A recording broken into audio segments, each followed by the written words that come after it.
ನಮಸ್ಕಾರ. ವಿಶ್ವವಾಣಿ ಟಿವಿಗೆ ಸ್ವಾಗತ. ನಾನು ಚಿದಾನಂದ್ ರುದ್ರಾಪುರ್ಮಾಡ್.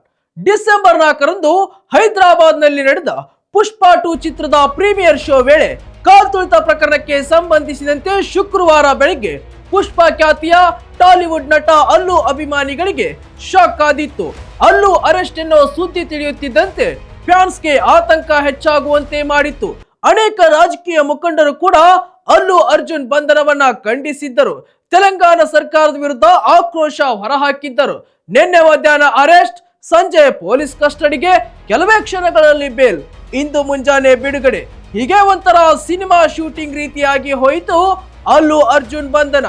ಹೌದು ವೀಕ್ಷಕರೇ, ಕಾಲ್ತುಳಿತ ಪ್ರಕರಣಕ್ಕೆ ಸಂಬಂಧಿಸಿದಂತೆ ಅಲ್ಲು ಅರ್ಜುನ್ ಅವರಿಗೆ ತೆಲಂಗಾಣ ಹೈಕೋರ್ಟ್ ಮಧ್ಯಂತರ ಜಾಮೀನಿನ ಮೇಲೆ ಇಂದು ಹೊರಬಂದಿದ್ದಾರೆ. ಒಂದು ರಾತ್ರಿ ಜೈಲಲ್ಲಿ ಕಳೆದ ನಂತರ ಇಂದು ಬೆಳಗ್ಗೆ ಅಲ್ಲು ಅರ್ಜುನ್ ಹೊರಬಂದಿದ್ದು, ಬಿಡುಗಡೆ ವೇಳೆ ಅವರ ತಂದೆ ಅಲ್ಲು ಅರವಿಂದ್ ಮತ್ತು ಮಾವ ಕಂಚಾರ್ಲಾ ಚಂದ್ರಶೇಖರ್ ರೆಡ್ಡಿ ಉಪಸ್ಥಿತರಿದ್ದರು. ಜೈಲಿನಿಂದ ಹೊರಬಂದ ಬಳಿಕ ಮಾತನಾಡಿದ ಅಲ್ಲು ಅರ್ಜುನ್, ನಾನು ಕಾನೂನು ಪಾಲನೆ ಮಾಡುವ ನಾಗರಿಕ, ತನಿಖೆಗೆ ಸಹಕರಿಸುತ್ತೇನೆ, ಕಾನೂನನ್ನ ನಾನು ಗೌರವಿಸುತ್ತೇನೆ. ಕಳೆದ 20 ವರ್ಷಗಳಿಂದ ನಾನು ನನ್ನ ಸಿನಿಮಾಗಳನ್ನ ನೋಡಲು ಚಿತ್ರಮಂದಿರಕ್ಕೆ ಹೋಗುತ್ತೇನೆ. ಆದರೆ ಇಂತಹ ದುರ್ಘಟನೆ ಎಂದೂ ಸಂಭವಿಸಿರಲಿಲ್ಲ. ನಡೆದಿರುವ ದುರ್ಘಟನೆ ಬಗ್ಗೆ ವಿಷಾದವಿದೆ. ನಾನು ಆ ಕುಟುಂಬಸ್ಥರಲ್ಲಿ ಕ್ಷಮೆಯಾಚಿಸುತ್ತೇನೆ ಎಂದು ಹೇಳಿದ್ದಾರೆ.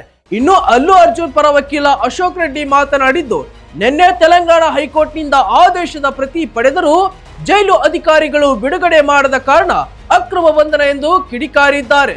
ಪೊಲೀಸರು ಹೈಕೋರ್ಟ್ನಿಂದ ಆದೇಶದ ಪ್ರತಿಯನ್ನ ಸ್ವೀಕರಿಸಿದ್ದರೂ ಅಲ್ಲು ಅರ್ಜುನ್ ಅವರನ್ನ ಬಿಡುಗಡೆ ಮಾಡಲಿಲ್ಲ. ಅವರು ಉತ್ತರಿಸಬೇಕಾಗುತ್ತದೆ. ಇದು ಕಾನೂನು ಬಾಹಿರ ಬಂಧನವಾಗಿದೆ. ನಾವು ಕಾನೂನು ಕ್ರಮ ತೆಗೆದುಕೊಳ್ಳುತ್ತೇವೆ ಎಂದಿದ್ದಾರೆ.